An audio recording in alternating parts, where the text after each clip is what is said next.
اعوذ باللہ من الشیطان الرجیم بسم اللہ الرحمن الرحیم الحمدللہ رب العالمین اللہم صلی علی محمد وعلی آل محمد کما صلیت علی ابراہیم وعلی آل ابراہیم انک حمید مجید۔ پیارے بھائیوں اور دوستوں، فوت شدہ لوگوں سے وسیلہ لینے سے ہمارے دین میں منع کیا گیا، قرآن حدیث میں اس کا واضح طور پہ ذکر موجود ہے۔ بہرحال لیکن کچھ لوگ جو ہے فوت شدہ لوگوں سے وسیلہ لینے کو جائز کہتے ہیں، اس حوالے سے کچھ جھوٹی روایت پیش کرتے ہیں، تو ہم نے اس کا رد کیا ہے اس سلسلے کے اندر۔ اس حوالے سے یہ 5ویں ویڈیو ہے، اور اس ویڈیو کو دیکھنے سے پہلے ہمارے چینل حدیث ریسرچر کو ان کے بھی کو ضرور جوائن کریں، اور اپنے دوستوں سے بھی شیئر کریں، اپنے پیاروں سے، اپنے گھر والوں سے، اپنے چاہنے والوں سے، کہ وہ ہمارے چینل کو یوٹیوب پہ حدیث ریسرچر کو اور انوس کے بی کو اور انوس کے بی کے تمام چینلز کو، قرآن میڈیکل سینٹر کو، حدیث ریسرچر کو، مکان بعید کو، سارے چینل کو جوائن کریں اور اپنے دوستوں سے بھی شیئر کریں، تاکہ زیادہ سے زیادہ لوگ اس سے فائدہ اٹھا سکیں اور سیکھنے والے صحیح بات سیکھیں۔ جزاک اللہ خیر۔ السلام علیکم ورحمۃ اللہ۔ مزید بھائیوں، آج میں انشاءاللہ تعالیٰ آپ سے اس حوالے سے بات کروں گا۔ جو میں آپ کو بتا رہا تھا وہ روایات، جو کہ روایات جو ہیں خاص طور پہ وسیلے کی ممنوع اقسام سے متعلق ہیں، یعنی فوت شدہ لوگوں سے وسیلہ لینے کے متعلق ہیں، یعنی جن روایت میں یہ بتایا گیا ہے کہ فوت شدہ لوگوں سے، فوت شدہ جو لوگ ہیں ان سے وسیلہ لیا جا سکتا ہے۔ تو اول بات تو یہ ہے کہ یہاں پہ اس طرح کی جتنی بھی روایت بیان کی جاتی ہیں وہ سب کے سب جھوٹی ہیں، اور ہم نے اس کو دلائل کے ساتھ بھی آپ کے سامنے رکھا ہے۔ تو کچھ روایات ہم نے بیان کر دی اس حوالے سے، اور دلائل آپ کو دے دی، اور کچھ روایت کے دلائل اب ہم آپ کو اس ویڈیو میں انشاءاللہ دیں گے۔ تو اس حوالے سے بھائیوں ایک روایت ہی پیش کی جاتی ہے حضرت اسمی سے متعلق، ٹھیک ہے،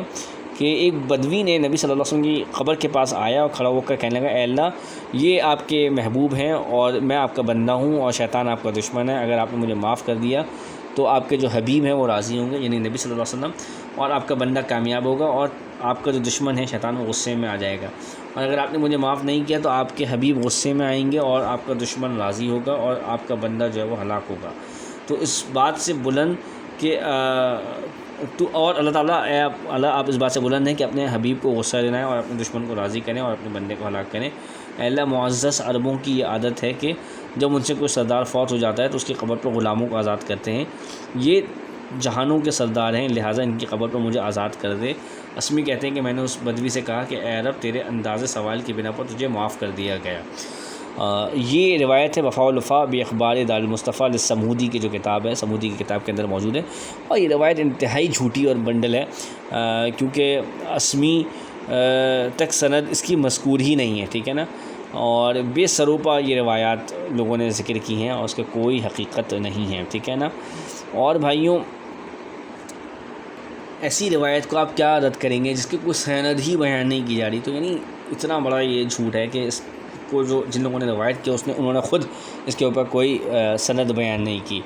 اور جو سند اگر کوئی بیان کری بھی تو وہ مکمل طور پہ جھوٹی ہے۔ آپ اس کو جا کے اصول حدیث و تعدیل اسماء و رجال میں بڑی آسانی کے ساتھ دیکھ سکتے ہیں، اور کسی محدث نے اس کو صحیح قرار نہیں دیا اس روایت کو، جو آپ خود بھی دیکھ سکتے ہیں۔ اور یہ لوگ جو بیان کرتے ہیں ان کو بھی اس بات کا علم ہوتا ہے، اگر تھوڑا بہت بھی وہ جاننے والے ہوں تو اس کو اچھی طرح جانتے ہیں۔ بہرحال چلتے ہیں اگلی روایت کی طرف بھائیوں۔ روایت عبداللہ بن جعفر سے ہے، عبداللہ بن جعفر بن ابو طالب، وہ کہتے ہیں کہ میں جب بھی حضرت علی سے کوئی چیز مانگتا تھا اور وہ نہیں دیتے تھے تو میں کہتا تھا ان سے کہ جعفر کے واسطے سے آپ دیں، تو اس پر وہ مجھے دے دیتے تھے۔ اور یہ روایت تاریخ یحییٰ بن معین بروایت ابن محرز کے اندر ہے، اور کتاب الولاد للکندی کے اندر ہے، المعرفۃ والتاریخ للفسوی وتوضیح المجتبی، تصحیح ابن السکن الاصابہ فی تمییز الصحابہ، الاستیعاب لابن عبد البر، تاریخ دمشق لابن عساکر وغیرہ کے اندر یہ بات موجود ہے، ٹھیک ہے۔ یعنی حضرت علی سے حضرت جعفر کے واسطے سے میں مانگا کرتا تھا، یہ کون کہہ رہے ہیں؟ عبداللہ بن جعفر، جو کہ اس روایت میں موجود ہے، لیکن یہ روایت کا مطلب باطل اور جھوٹی اور من گھڑت ہے، کیونکہ اس کا راوی مجالد بن سعید ضعیف اور غیر ثقہ ہے، کمزور راوی ہے، اس کی روایت بے اصل ہے۔ اس کا ذکر کیا احمد بن حنبل کہتے ہیں کہ مجالد کی جو روایت ہے وہ بے اصل ہے، اپنے اصحاب سے جو اس نے روایت کیا، اس کا ذکر کتاب المجروحین میں ابن حبان نے کیا۔ اس کے علاوہ مجالد کی جو شعبی سے روایت ہے وہ بے اصل ہے، اس کا ذکر مسائل الاحمد کے اندر ہے، اور اسحاق بن راہوی نے اس کا ذکر کیا۔ اس کے علاوہ شافعی نے اور ابن سعد، شافعی نے المجروحین ابن حبان کے اندر ہے کہ شافعی نے، ابن سعد نے، اور جوزجانی نے، ٹھیک ہے نا، اور نسائی نے کسی نے بھی اس کا ثقہ ہونا ذکر نہیں کیا، کسی نے بھی اس کی تائید نہیں کی۔ اس کے لیے آپ دیکھیں المجروحین لابن حبان، الطبقات الکبریٰ، احوال الرجال، کتاب الضعفاء والمتروکین، کتاب الضعفاء والمتروکین کے اندر دارقطنی کا قول بھی دیکھیے، یحییٰ بن معین کا قول جرح و تعدیل کے اندر دیکھیے، یعنی سب لوگوں نے اس کو ضعیف قرار دیا ہے۔ یہ روایت بالکل باطل ہے، اور اس حوالے سے میرا خیال ہے اتنی باتیں یہاں پر کافی ہے۔ ٹھیک ہے. اور ٹھیک ہے بھائیوں، اور بالفرض آپ کہیں کہ اگر یہ روایت صحیح ہے بھی، ٹھیک ہے نا، ایک لمحے کے لیے اگر آپ کہیں کہ بھائی یہ روایت صحیح ہے بھی، یہی بات میں عرض کر رہا تھا کہ اگر یہ روایت آپ کہتے ہیں کہ صحیح مان بھی لیتے ہیں، پہلی بات تو خیر بالکل جھوٹ اور بالکل ہی من گھڑت روایت ہے اور انتہائی غلط بیانی اس روایت کے اندر کی گئی ہے، لیکن اگر آپ اس روایت کو صحیح مان بھی لیتے ہیں تو بھائی اس میں تو اس کا تو ایک معنی یہ بنتا ہے کہ وہ رشتہ دار تھے، ٹھیک ہے نا، اور وہ اس رشتہ داری کا حوالہ دے رہے تھے، ٹھیک ہے نا.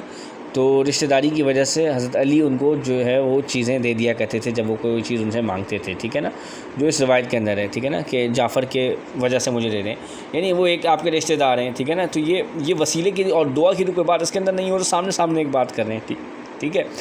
تو بہرحال لیکن یہ بات بھی اس وقت ہو کہ جب یہ روایت صحیح ہو، تو یہ روایت صحیح نہیں ہے، اور میرا خیال میں یہاں پر اس حوالے سے اتنی بات ہی کافی ہوگی، ٹھیک ہے بھائیوں. اس کے علاوہ ایک روایت بیان کی جاتی ہے جو شعبی تابعی بیان کرتے ہیں، اور وہ روایت کچھ بڑی لمبی ہے، اور یہ روایت کچھ ایسے ہے کہ تو بھائیوں یہ روایت کچھ اس طرح سے ہے کہ یہ شعبی جو ہیں وہ تابعی بیان کرتے ہیں کہ ایک مرتبہ حضرت عبداللہ بن عمر موجود تھے، حضرت عبداللہ بن زبیر موجود تھے، مصعب بن زبیر موجود تھے، عبدالملک بن مروان موجود تھے کعبۃ اللہ کے سامنے، اور وہ دعائیں کر رہے تھے، اور وسیلے سے دعائیں کر رہے تھے، اور ان لوگوں نے لوگوں کے وسیلے سے دعا کی اور مخلوقات کے وسیلے سے دعا کی. اور یہ بڑی طویل روایت ہے، لیکن میں نے جو روایت بیان کی ہے، جو لوگ اس روایت کو بیان کرتے ہیں یا سمجھتے اور جانتے ہیں وہ سمجھ گئے ہوں گے کہ کس روایت کی بات ہو رہی ہے. تو اس روایت میں انہوں نے لوگوں کے وسیلے سے دعا کی، ٹھیک ہے. تو اب یہ روایت بیان کی جاتی ہے اس طرح سے، ٹھیک ہے، اور یہ طویل روایت ہے، اور اس کا ذکر بات الدعوہ لابن ابی دنیا کی کتاب کے اندر اور المنتظم لابن جوزی کی کتاب تاریخ دمشق لابن عساکر کے اندر موجود ہے. لیکن یہ روایت مکمل طور پہ من گھڑت اور جھوٹ پر مبنی ہے، کیونکہ یہ روایت جو ہے اسماعیل بن ابان. تو بھائیوں میں آپ کو یہ عرض کر رہا تھا کہ یہ روایت جو ہے وہ اسماعیل بن ابان غنوی نے بیان کی ہے، جو کہ ایک من گھڑت راوی ہے، اور اس کے بارے میں یہ بات واضح طور پہ موجود ہے. احمد بن حنبل ذکر کرتے ہیں کہ یہ جھوٹی روایت بیان کرنے والا العلل اور معرفت الرجال کے اندر آپ دیکھ سکتے ہیں احمد بن حنبل کی کتاب بروایت ابن عبداللہ، ٹھیک ہے نا، ابن عبداللہ، یعنی ان کے بیٹے عبداللہ نے یہ روایت کی جو کتاب ہے وہ لکھی ہے، العلل و معرفت الرجال للامام احمد، ٹھیک ہے نا. اس کی جو روایت ہے وہ ان کے بیٹے عبداللہ نے کی ہے، ٹھیک ہے. اور یحییٰ بن معین نے بھی اس راوی کو کہا کہ یہ کذاب راوی ہے، یعنی جس نے اس کو روایت کیا اسماعیل بن ابان غنوی. اس کے علاوہ بخاری نے بھی اس کو متروک الحدیث قرار دیا، کتاب الضعفاء کے اندر آپ دیکھیں. ابو حاتم الرازی نے بھی کہا کہ یہ ایک جھوٹا راوی ہے. الجرح والتعدیل ابن ابی حاتم کے اندر دیکھیں. ابو زرعہ نے بھی کہا اسی طریقے سے الجرح والتعدیل کے اندر آپ دیکھیں. دارقطنی نے کہا کہ وہ ایک ضعیف راوی ہے، ٹھیک ہے. اس کے علاوہ بھائیوں ایک روایت اس طرح سے بیان کی جاتی ہے کہ حضرت جابر بن عبداللہ رضی اللہ عنہ سے روایت ہے کہ وہ رسول اللہ صلی اللہ علیہ وسلم نے فرمایا کہ جو شخص اذان سننے کے بعد یہ الفاظ کہے تو اسے روز قیامت میری شفاعت حاصل ہوگی. اور وہ الفاظ یہ ہیں کہ اے اللہ میں اس کامل دعوت اور قائم ہونے والی نماز کے طفیل اور محمد صلی اللہ علیہ وسلم کے وسیلے اور فضیلت سے جو آپ نے عطا فرمائی ان کو اس سے جو ہے میں دعا کرتا ہوں، یعنی ان کے وسیلے سے دعا کرتا ہوں، اور ان کے مقام محمود پر آپ فائز کر دیں. اور اس طرح سے ایک دعا ہے. یہ روایت معجم الاوسط طبرانی کے اندر ہے، اور طبرانی کے معجم الصغیر کے اندر ہے، سنن الکبریٰ بیہقی کے اندر ہے، الدعوۃ الکبیر بیہقی کے اندر ہے، ٹھیک ہے نا. تو یہ روایت لوگ بیان کرتے ہیں، ٹھیک ہے نا. تو اچھا اس کو ایک یہ بھی جان لیجیے کہ اس کے اندر نبی صلی اللہ علیہ وسلم کا وسیلہ ذکر نہیں کیا گیا اس روایت کے اندر، بلکہ یہ بات کہی گئی کہ میں اس قائم ہونے والی نماز کے ذریعے سے نبی صلی اللہ علیہ وسلم کو، یعنی یہ دعا کر دیتے ہیں کہ ہم نماز جو قائم ہو رہی ہے اس کے وسیلے سے، ٹھیک ہے نا، یعنی اس کے ذریعے سے وہ دعا کر رہے ہیں کہ محمد صلی اللہ علیہ وسلم کو وسیلہ اور فضیلہ عطا فرمائیے، ٹھیک ہے نا. تو یہ اس طرح سے دعا، یعنی نیکی اور نیک اعمال کے ذریعے سے دعا کی جا رہی ہے. تو اس کے اندر کہ یعنی فوت شدہ لوگوں سے وسیلے کا کوئی ذکر نہیں ہے اس روایت کے اندر، ٹھیک ہے. اور یہ جو روایت بیان کی جاتی ہے اس کے اندر کوئی ایسی بات ہی نہیں ہے کہ جو یعنی قابل گرفت ہو اس حوالے سے، کہ یعنی فوت شدہ لوگوں سے وسیلے کا کوئی ذکر اس کے اندر نہیں ہے، بلکہ وسیلے ایک جو مقام ہے اس کے لیے یہاں پر دعا کی گئی ہے، ٹھیک ہے. ٹھیک ہے، تو اس میں کوئی اشکال کی کوئی مشکل بات نہیں ہے. اور ابن رجب نے بھی اس کا ذکر کیا، فتح الباری وغیرہ کے اندر بھی آپ دیکھ سکتے ہیں. اور یہ نیک عمل کا وسیلہ ہے، جو کہ ایک جائز بات ہے، جس کا ذکر قرآن سے بھی ملتا ہے. اللہ تعالیٰ فرماتے ہیں کہ تم نماز سے اور استعینوا بالصبر والصلاۃ، صبر اور نماز سے مدد طلب کرو، یعنی اس کے ذریعے سے مدد طلب کرو،